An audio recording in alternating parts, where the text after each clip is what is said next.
مجمع کو پریشان کر دیتا ہے.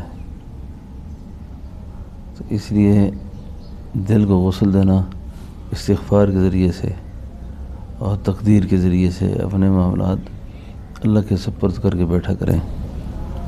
مجمع میں ادھر ادھر کی نہ سوچا کریں. جب ذہن میں اور دل میں انتشار ہوتا ہے نا، پھر مجلس کا ماحول بہت متاثر ہوتا ہے. یہ حال کا سفر ہے، حال، اور حال متاثر ہو جاتا ہے ایسی چیزوں سے جس میں انسان کے دماغ میں، دل میں غصہ ہو، غصہ پکڑا ہو، انتقام کے جذبات ہوں. یہ چیزیں ٹھیک نہیں ہیں. یہ اللہ کی معرفت کے راستے میں بڑی رکاوٹیں ہیں.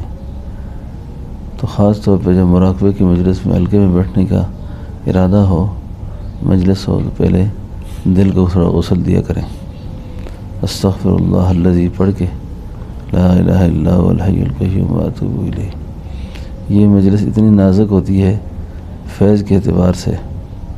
فیض کے اعتبار سے حضرت جی صاحب رحمۃ اللہ علیہ فرمایا کرتے تھے کہ کشمیر میں حضرت خواجہ شمس الدین سید پوری رحمۃ اللہ علیہ کی مجلس، اس زمانے کے صاف ستھرے لوگ، حلقہ ہو رہا تھا تو حضرت نے فرمایا سنگیو فیض نہیں آتا، فیض نہیں آ رہا، تربیت نہیں ہو رہی اس وقت، رحمت کا نزول نہیں ہے.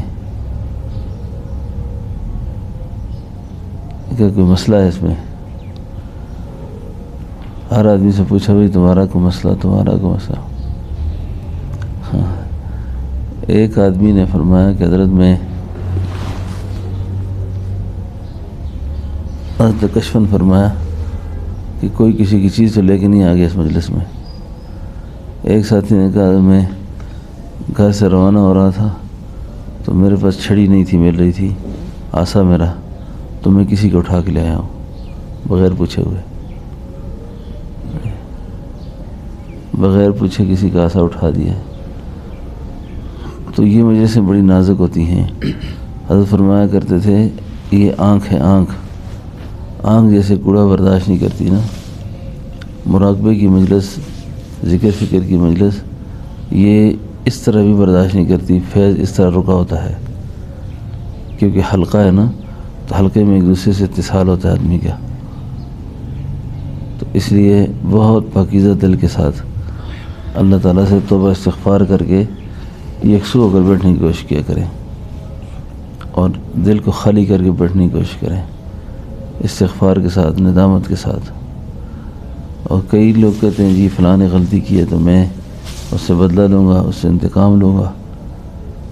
تھوڑی دیر کے لیے تقاضا بشریت کے یہ سوچ لیا کریں کہ اگر یہ غلطی مجھ سے ہو گئی ہو اور میں اس لیے اپنے لیے کتنی سہولت چاہوں گا، تو بس اس کو سوچ کے کہ اللہ نے مجھے پردہ پوشی کی، میں نے گناہ نہیں کیا، مجھ سے غلطی نہیں ہوئی، خدا نخواستہ مجھ سے ہو جاتی اور میرے بارے میں کوئی سوچے یا انتقام لے، تو یہ اللہ کو یاد آپ بڑی پسند ہے انسان کی کہ جو اپنے اوپر ہونے والی چیزوں پر اللہ کی رضا کے لیے درگزر کر دے. انسان بننا بڑا مشکل سفر ہے. انسان بننے کا سفر بڑا ہی لمبا سفر ہے یہ. تو اس لیے توبہ کی مجلس میں، بیت کی مجلس میں جب بیٹھیں تو ان چیزوں کا بہت زیادہ لحاظ رکھا کریں کہ ہم عام دینداری والی لائن نہیں ہے ہماری. عام دینداری والی لائن کیا ہوتی ہے؟ عام یہ ہے کہ بس تھوڑا سا نماز پڑھی تو اس پہ بھی راضی ہیں، کبھی نہ پڑھی، کبھی پڑھ لی، کبھی دین کا کام کیا، کبھی نہ کیا. نہیں، اپنی اصلاح کے لیے گھلنا ہے، گھلنا، غم کرنا ہے. اور دوسروں کے بارے میں بھی اتنی فکر رہنی چاہیے آدمی کو، کیونکہ ہم سارے دیندار لوگ بیٹھے ہوئے ہیں. دوسرے کا غم بھی اسی طریقے سے کرنا چاہیے. کتنا غم کرنا چاہیے؟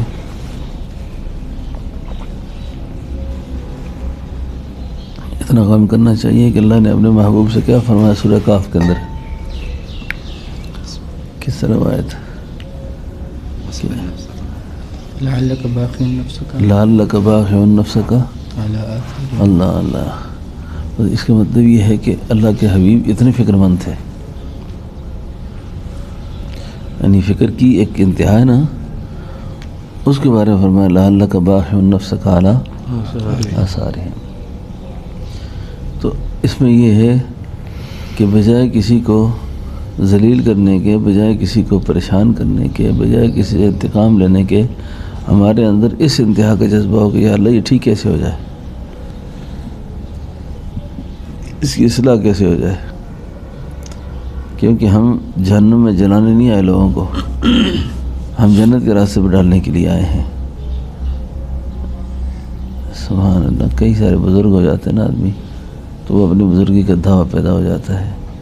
حضرت بریلوی رحمۃ اللہ علیہ کے ایک خلیفہ گزرے ہیں، بڑے بزرگ آدمی تھے.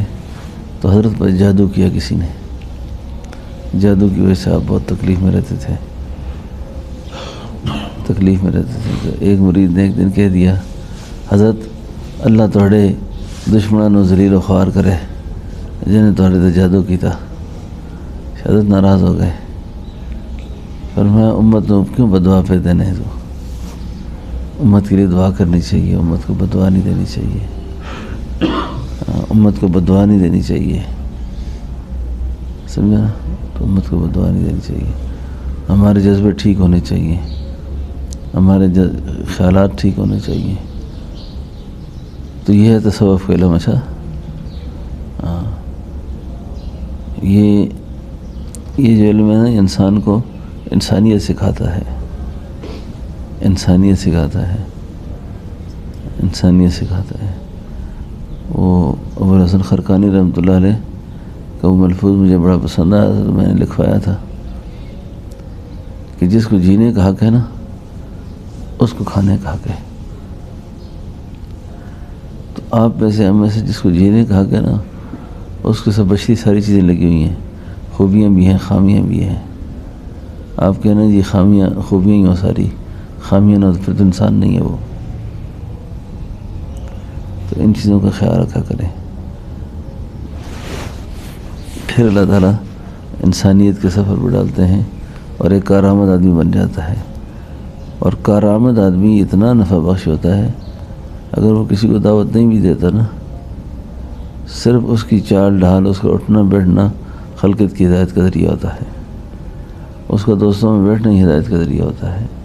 اس کا شہر میں رہنا، محلے میں رہنا، قوم میں رہنا، یعنی بغیر کسی دعوت کے اس کا وجود جو ہے نا باعث رحمت ہوتا ہے. وجہ کیا ہے؟ وجہ یہ ہے کہ اس نے اپنے آپ کو تزکیہ اخلاق سے مزین کیا ہوا ہے. تو اس کی دعا التجا بھی کرنی ہے. لا حول ولا قوت الا باللہ العلی العظیم جو ہم مانگتے پڑھتے ہیں نا، اس کو کثرت سے رمضان شریف میں بھی اور ویسے بھی اپنے معمول میں عاجزی کو پیش نظر رکھیں. اللہ میں کچھ بھی نہ کر سکا، نہ تیری عبادت کا حق ادا ہو سکا، نہ تیری پہچان کا حق ادا ہو سکا، تو میں تو سراپا پر تقصیر ہی ہوں، گناہوں میں ڈوبتا جا رہا ہوں. یعنی آئے روز اپنی عاجزی کا اظہار ہو اللہ کے سامنے، انکساری ہو. تڑپنے پھڑکنے کی توفیق دے، دل مرتضیٰ سوز صدیق دے.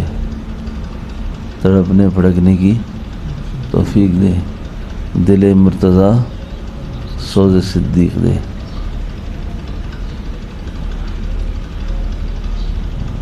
سوز صدیق دے.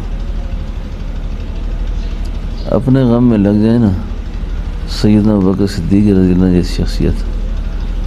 سیدنا عمر فرماتے ہیں کہ میں آپ کے وصال کے بعد آپ کے کمرے میں گیا تو دیواریں سیاہ پڑی ہوئی تھیں، دیواریں سیاہ پڑی ہوئی تھیں. تو میں نے ان کے لیے سے پوچھا کہ آج میں آیا ہوں تو یہ کمرہ کیوں سیاہ پڑا ہوا ہے؟ کہا حضرت آج کا مسئلہ نہیں ہے، یہ سیدنا ابوبکر صدیق کی رات کو اٹھ کے آہیں تھیں، ان کا کرانا تھا، اس نے دیواروں کو سیاہ کر دیا ہے.